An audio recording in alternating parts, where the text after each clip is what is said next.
13. The Bobcats take the lead after 184 pounds, and we move to 197. Ohio taking on Central Michigan in a MAC duel. These two teams did meet outside of the MAC schedule just 3 weeks ago at the mid-major national duels. A 34-3, just beatdown is what the Chippewas put out there, but tonight don't have quite the same starters, so the Bobcats have clawed their way into a lead with a chance to win this one in the last two weight classes. As Austin Starr is out there for the Bobcats in the camo. And he did not wrestle last week, so he's going to be coming off fresh and looking to make a statement. Certainly a week of rest helps the guy for the Bobcats, as he's kind of a go big, go home wrestler here at 197 pounds. Likes to put people on their back. And boy, would that get the faithful on their feet. Yeah, that's his best position, Austin Starr on top. Coach Greenlee says he's a big, strong guy, and he really wants to grind you out. Says his best position is on top. Another guy from the South comes up to wrestle for the Chippewas as Luke Cochran. He's a redshirt freshman out of Pendergrass, Georgia. Another guy for these Chippewas ranked right in that third area, right on the kind of edge of national qualifying for the MAC, depending on how they finish in the tournament.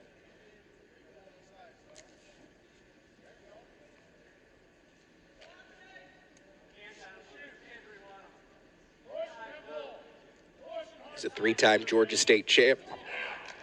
He is the Dave Schultz winner for Georgia Wrestler of the Year. It's a lot like the Heisman. Gatorade National Player of the Year, that kind of thing. So he certainly brings a lot of ability up here to these Chippewas. Tries to get to the hips. Starr's did a good job of lifting him right off. We're 2 minutes down in your first, and we're wrestling like upper weight should. We're just throwing hands around. We're not getting too many places. Quick shot gets him to a hip. Cochran got to those double legs fast. It's going to be 3-0 for the Chippewa. Yeah, that was a great entry. He found the opportunity, was able to grab onto it, and he did not let go. Turned him around and got the takedown. So he's going to look to ride out this period here. Starr does a pretty good job getting up, though, so he's to his feet. Can he stop the return? He gets the lock to his chest, so this is certainly a place where he could get the stall out of him. And he's going to get the one escape. Cochran was looking for the trip. While he was busy doing that, Starr was able to break the grip and get out. 3-1 as we're at 10 seconds to go in your first. Feels like that's the way we're going to go to the second.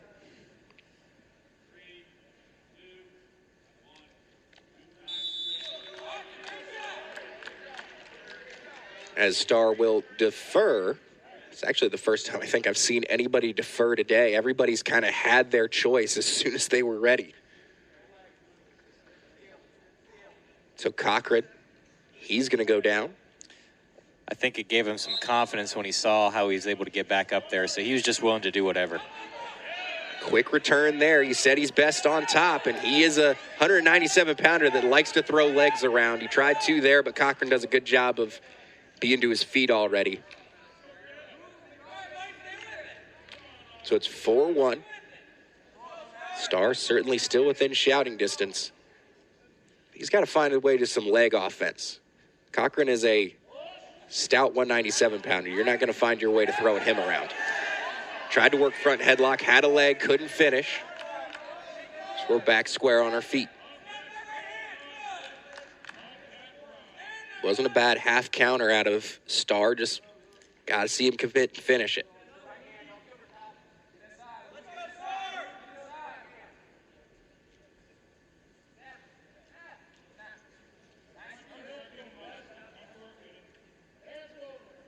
Cochran, you can tell he's the one controlling center here. He's the one kind of playing the stock game. And if Starr's not going to move forward, it'd be good to see some more lateral movement from him, throwing some feints. And as he gets to a leg again, this time Starr cuts the corner a little better, though. He's got the crotch lock. He's got to start moving his hips. As Cochran's trying to get himself elevated with it, but now you break the shoulder. If you're Starr, you're around the shoulder with your hips. You flattened him out.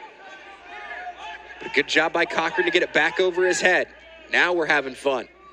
Starr's got to not give up the danger position, doing his best to keep swimming his shoulder. But Cochran just trying to use his butt to roll him past the 90 degrees.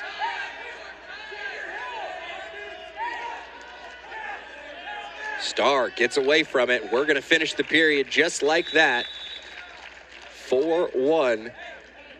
Starr goes down to start the third. Luke Cochran only beat Max Ray 4-2 a couple weeks ago in that duel.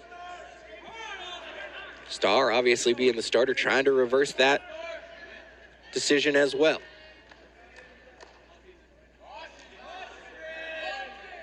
They do go caution red, as Cochran moved Starr, as they said.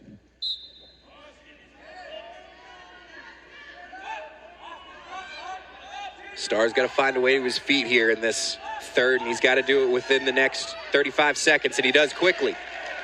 4-2.